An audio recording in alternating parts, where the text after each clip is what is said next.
आणि बीडमधल्या संतोष देशमुख हत्या प्रकरणात धनंजय मुंडे आणि आरोपींची बाजू घेणारे नामदेव शास्त्री यांना अखेर धनंजय मुंडे यांनी राजीनामा दिल्यानंतर उपरती झाली आहे। धनंजय मुंडे यांनी राजीनामा दिला आणि इकडे नामदेव शास्त्रींनी आपली वाक्य चुकीची होती असं म्हटलं। ज्या आरोपींच्या मानसिकतेचा विचार करा असं नामदेव शास्त्री म्हणत होते ते आता म्हणतायत मला आरोपींनी केलेल्या क्रौर्याची पूर्वकल्पना नव्हती। बघूयात यावरचाच स्पेशल रिपोर्ट।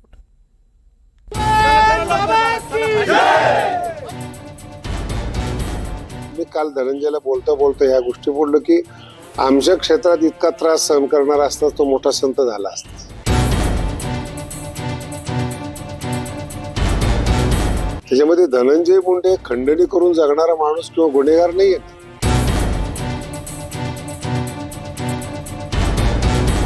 ज्या लोकांनी हे प्रकरण केलं, निघून हत्या केली, त्यांची मानसिकता काय बिघडली हे मीडियाने का नाही दाखवलं?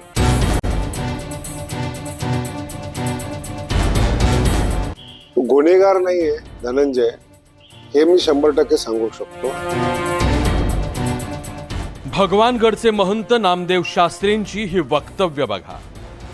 संतोष देशमुख हत्या प्रकरणात धनंजय मुंडेंवर आरोप होऊ लागले, राजीनाम्याची मागणी होऊ लागली, सगळे मार्ग बंद झाले आणि मुंडे भगवानगडावर पोहोचले।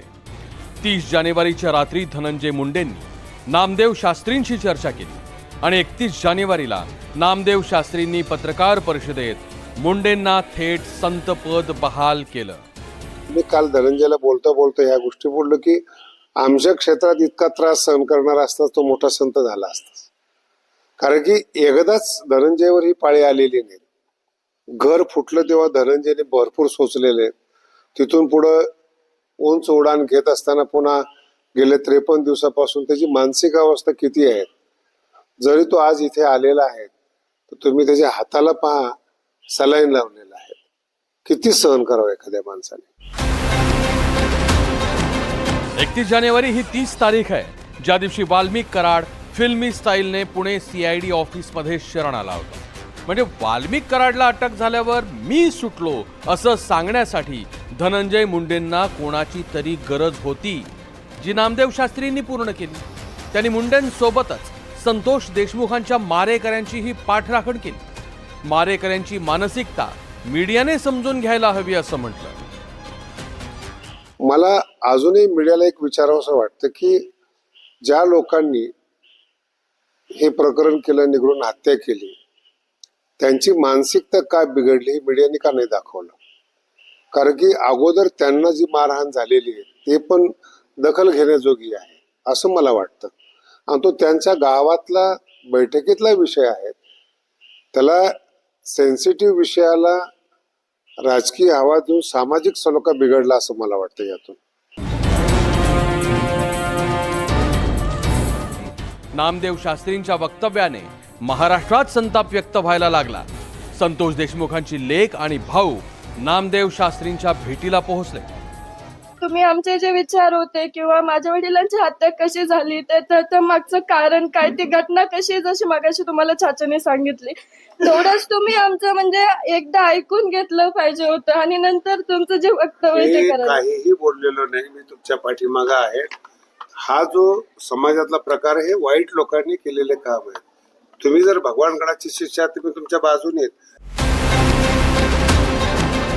प्रकरणाचं गांभीर्य ओळखून शास्त्रींनी मी देशमुख कुटुंबियांच्या पाठीशी असल्याचं म्हटलं खरं, पण धनंजय मुंडेंची पाठराखण करणं सोडलं नाही। सोमवारी संतोष देशमुखांच्या हत्येचे थरकाप उडवणारे फोटो महाराष्ट्रासमोर NDTVनं आणले आणि चहू बाजूंनी नामदेव शास्त्रींवर पुन्हा एकदा टीका सुरू झाली।